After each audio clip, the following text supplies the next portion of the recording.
Just to give a little background for those of you out there who don't know or familiar with this story, but Shauna and Desiree Perez tried to start a gym earlier this year. They collected about $10 in memberships from hundreds of people, saying that they were planning on opening up a gym in March. They actually kept pushing back the date. We just wanted to come out here and ask you some questions about health inspections.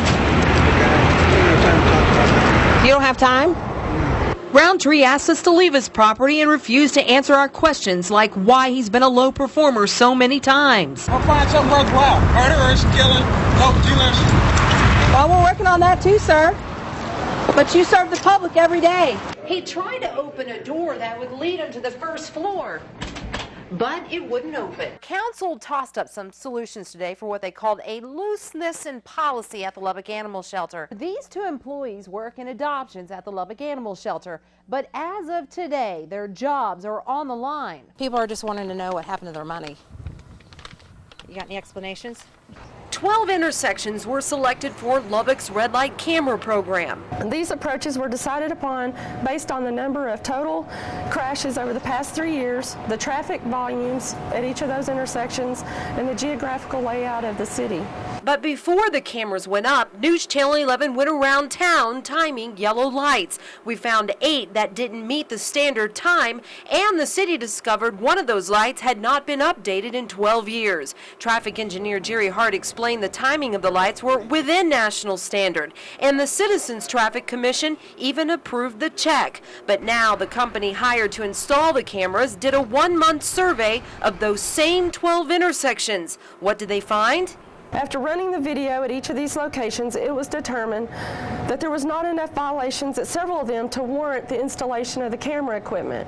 The city has hit the streets again, looking at 17 intersections in town where the most violations take place. What do you have to say to those people out there that are probably thinking that the city of Lubbock is fishing for money by going to all these different intersections to look for violators, to warrant the use of red light cameras? Well, I mean, if we're out there fishing for violators, we're fishing for the places that's best to try to reduce the violations. News Channel 11 was able to obtain this home video and 9 swab samples taken from inside Lorenzo Elementary School. An inside source collected the samples September 26th and 27th and gave them to us. We shipped them to a licensed lab in Arizona named MLab P&K. 5 days later, we got the results. Out of 9 samples collected, we found one area with high levels of toxic mold. 440,000 colony-forming units of Chaetomium was growing right here behind a tattered piece of wall covering, and it's in a stairwell used by school children every day on their way to lunch. You can see in this home video it doesn't look very enticing, and even medical experts say this type of mold can actually make children sick. And we clean that area with a very strong bleach solution. We showed Lorenzo Superintendent Dick Van Hoos our results. He says he didn't know toxic mold was growing here until our investigation. The wall has since been cleaned and repainted. As soon as you told me about that issue here, I called him and said, you know, it looks like we've got a concern here. But he did know there was a potential mold problem last year in room 15.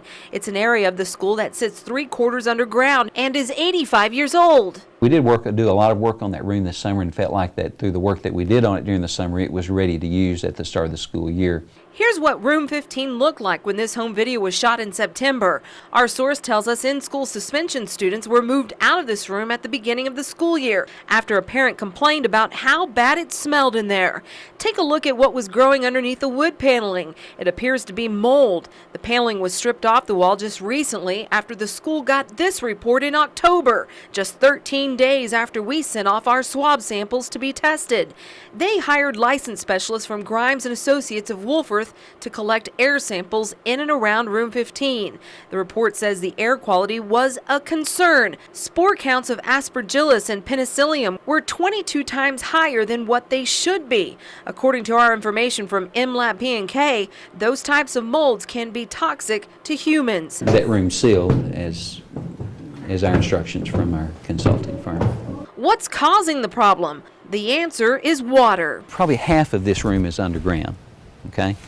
And we, since there is not another obvious water source to where our problem is, This is why we think with such a wet year that we had last year that there was so much moisture right in here that it seeped down into the ground and then seeped through the walls underneath the grade. Van Hoos says they're hiring a company to fix the water leak, and it may cost $40,000 to do so. And just last week, Van Hoos sent out this letter to parents to let them know what was going on. Did you send out that letter because you knew we were coming out to interview you and the story would air? No, generally, well, maybe in part of that because I wanted parents to know what we were doing and to know everything that we were doing in that room. Do you feel like the moment that the school district knew about this problem that parents should have been notified? Yes. The fact of the matter is that it went too long untaken care of. These two employees work in adoptions at the Lubbock Animal Shelter, but as of today, their jobs are on the line.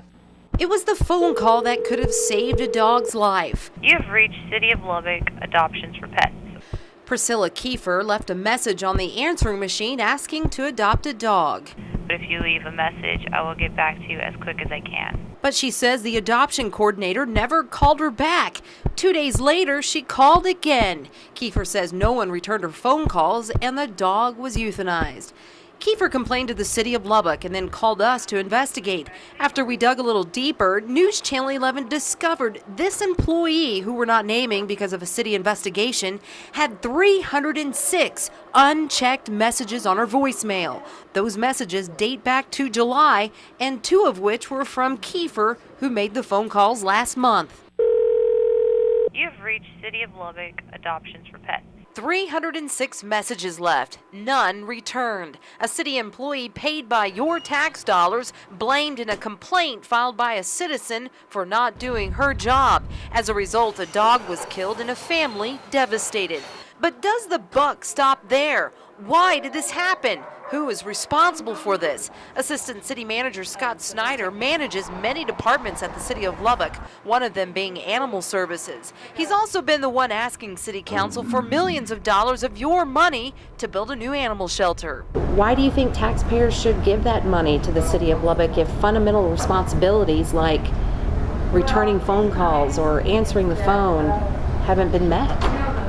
Well, I would tell you that it certainly is not our policy, nor had we advocated that type of behavior. That was an individual who made those decisions on their own. This all came about when Priscilla Kiefer complained to the city about how she and her daughter, a Texas Tech student, were treated by 2 Lubbock Animal Shelter employees in charge of adoptions. We can now tell you Denise Patterson, who had been employed with the City of Lubbock for 16 years and making over $23,000, was fired Friday for not returning phone calls. We know after speaking with a former Extreme Fitness employee, at least 1,500 memberships were sold. And now, if that's the case, and at $10 a membership, we know that Sean collected $15,000. So where's the money? Better yet, will these people ever get a refund? Remember when we caught up with Sean Perez last time? He didn't really want to talk to us. People are just wanting to know what happened to their money. You got any explanations? But if you were like Mike Board, one of the 1,500 people who paid for a gym that never had any equipment, I bet you were waiting to hear the answer to that question. Seeing him on the TV when you interviewed him the first time, driving up in his Hummer, and wondering how he bought the gas for that day, that didn't impress me either. Mike paid in January just over $50 for 3 memberships. After seeing our story, he sent a certified letter to the business wanting his money back. 2 days ago, I get that letter back, and it was never received, and discovered it was really this address that's on the brochure that they asked me to send it to. He's referring to the place where the gym was supposed to open on Frankfort and 50th. That place has been shut down for good. The landlord has put up a new sign. They're looking for a new tenant. Since our story aired, the Better Business Bureau received 143 complaints from people who wanted their money back. Those complaints were forwarded to the Texas Attorney General's office for review. We were also able to contact Sean Perez again by phone, asking the burning question, where's the money? We won't go into how heated that conversation got, but his wife, Desiree Masters, told us they have no plans to open and that everyone is getting their money back. Well, Desiree also told me they have worked everything out with the Texas Attorney General's office, so we put a call in to confirm her story. The AG's office, which normally doesn't confirm investigations, told me her statement wasn't true. They are still having serious conversations with the owner, reviewing his business documents, and investigating their business practices. Notice when we confronted Extreme Fitness owner Sean Perez back in April, his Hummer is in the background. He also has a Harley and lives in this house. Many of you had your suspicions where he spent collected membership dues. Court records show Perez collected at least $40,000 from about 800 consumers between December and April. Dr. Jason White paid almost $1,000 for memberships for 8 of his employees. 800 members were taken advantage of. $40,000 they took from people. Can you believe it? That just shocks me. The Texas Attorney General filed a lawsuit in Lubbock District Court Monday. After 4 months of investigating, they were able to find out that Perez and his wife spent money at numerous restaurants, bars, video stores, the Main Event, movies, and so on. Their investigation also revealed he was using the money to pay the loans on his automobiles, including his Hummer, boat, and house. And he bought a Lake Ridge Country Club membership with the money as well.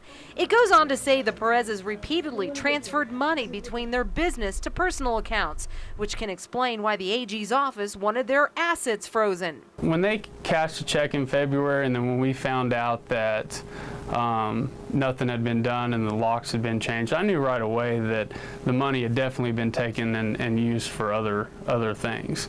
And then as the report came out through your investigation about, you saw his Hummer and you heard about the different things such as the motorcycle and boat and things like that, and then you knew exactly where your money went. Back in April, the Perez's were supposed to open Extreme Fitness on Frankfurt. They promised top-of-the-line fitness equipment, but now we know that equipment was never purchased, nor did they have the money to buy it, according to the AG suit.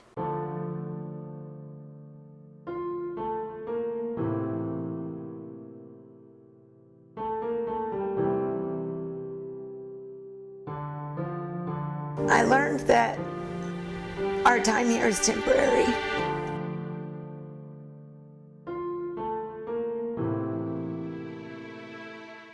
Kelsey, Peyton, Amber, and Job owe me something at the end. For 8 years, head volleyball coach Jennifer McCauley has been building strong girls. Go, Amber! She pushes them to finish workouts and motivates her team to do their best. Good job today.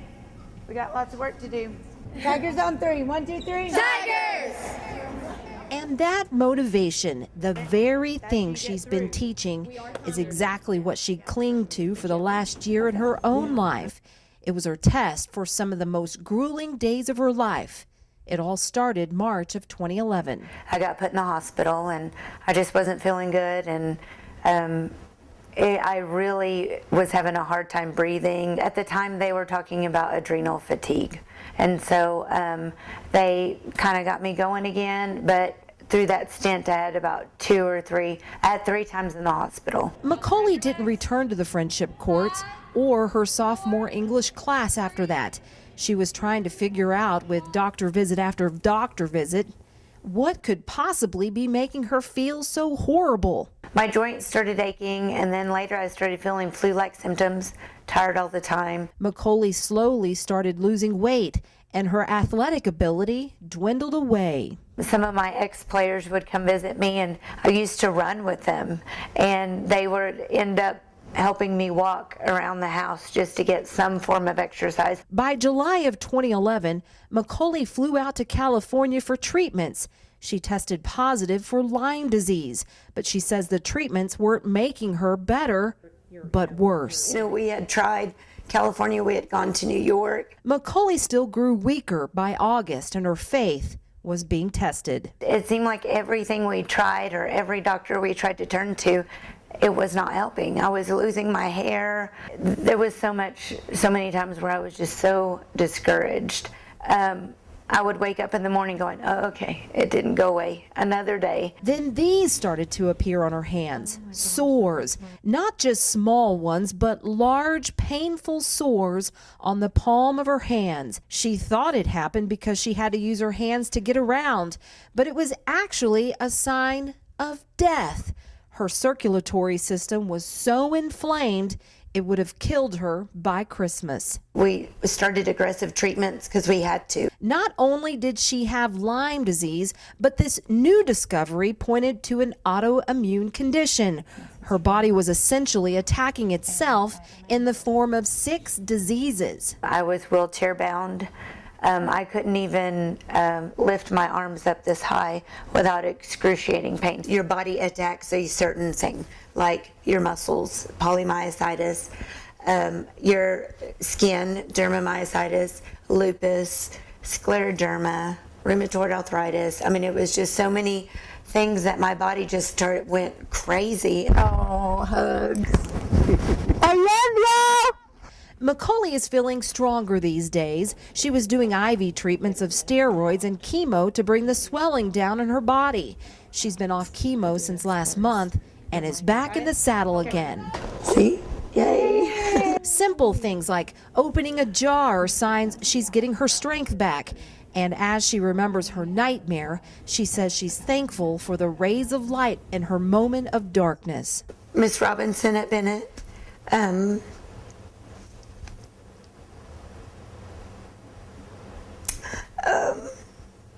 Alta, Swindle, English department, Amy Smallwood, Julie Pratt, Meady Coors, the wonderful nurses at the high school. It was just overwhelming. I mean, my kids had the best Christmas ever. And so I told them not to expect that again next year, because Mom's healthy. But Terry, Kim, I mean, it was just Brad. These are my high school coaches that stepped in while I was gone for the whole season, and they did a fantastic job. Everybody stepped up and took part, and I appreciate all their work for doing what they had to do with one less coach. It was kind of nice when coaches would come and tell me what was going on at school, so it helped me forget a little bit about what was going on in my world, and I could kind of enjoy getting lost in what was going on at school, so it was good therapy. Courage is the quality of mind or spirit that enables a person to face difficulty, danger, and pain with bravery. Welcome back, Jennifer Macaulay. Welcome back. This lesson is simple. Shake, shake. All you need are gloves, some temperature-sensitive spoons, ice, oh, and the most important stuff. You can mix ice and milk to make ice cream. Oak Ridge kindergartners are learning basic science. Well, we're studying the results that different items have on heat and cold. So today they were finding out what happens to milk and sugar and vanilla when they mix it up and have it in a side of a bag of ice and rock salt. It makes it freeze. It was really cool. But really, this project wasn't about grasping the exact science behind freezing.